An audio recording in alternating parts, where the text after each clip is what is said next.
This microwave oven is a truly remarkable feat of engineering. The rapid heating that makes microwaves popular is made possible by power provided from this vacuum tube. Now, if you picture a vacuum tube at all, it's likely in a radio like this. Inevitably, tiny transistors and microchips replace clunky vacuum tubes, but it's too soon to relegate them to the museum. Microchips can't easily replace tubes for producing power, for example, in heating food. Now, a microwave contains three main components. A vacuum tube called a magnetron. It generates the energy that heats food. A waveguide hidden in the wall to direct that energy to the food, and a chamber to hold the food and safely contain the microwave radiation.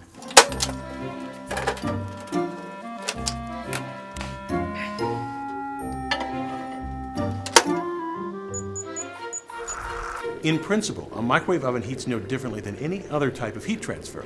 At a molecular level, heat is a transfer of energy that results in increased motion of the molecules in a substance. Since we aren't quantum-sized, we observe this increase in motion as a rise in temperature. In a traditional oven or stove, we heat food by placing a pan on a burner, or in the oven where the walls radiate heat, which cooks the outside of the food. The insides cook when heat transfers from the surface of the food to its interior.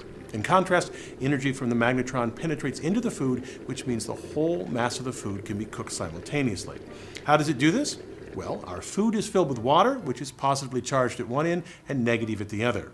To give these molecules more energy, we expose it to electromagnetic waves that emanate from the tube. By definition, the waves have the electrical and magnetic fields that change direction rapidly.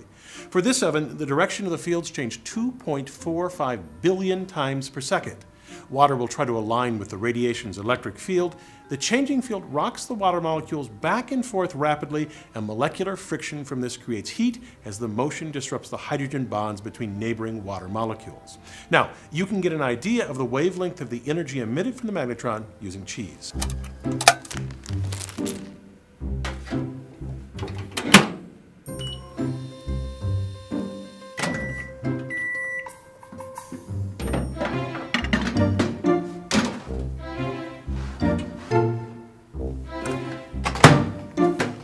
Now, you can see on here sections where the cheese is completely melted and other sections where it's completely unheated.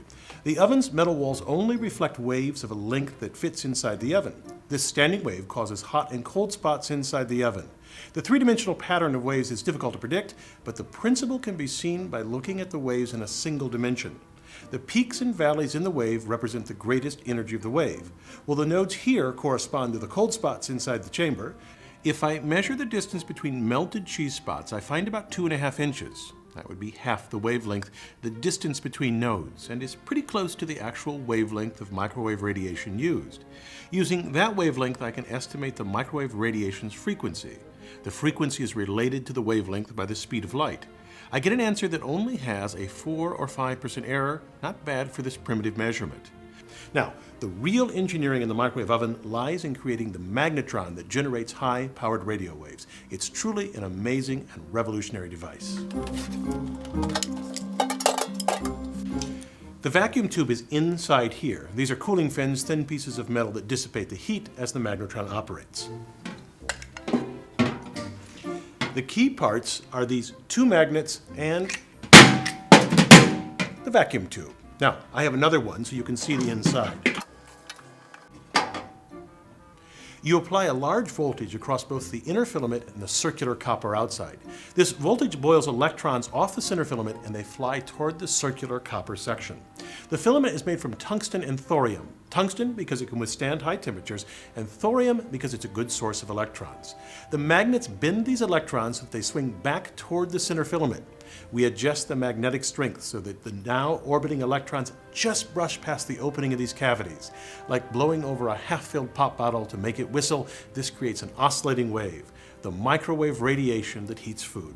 It's simply astonishing that these cavities can be made with high precision, low cost, and incredibly high reliability. I'm Bill Hammack, the Engineer Guy. This video is based on a chapter in the book, 8 Amazing Engineering Stories. The chapter features more information about this subject. Learn more about the book at the address below.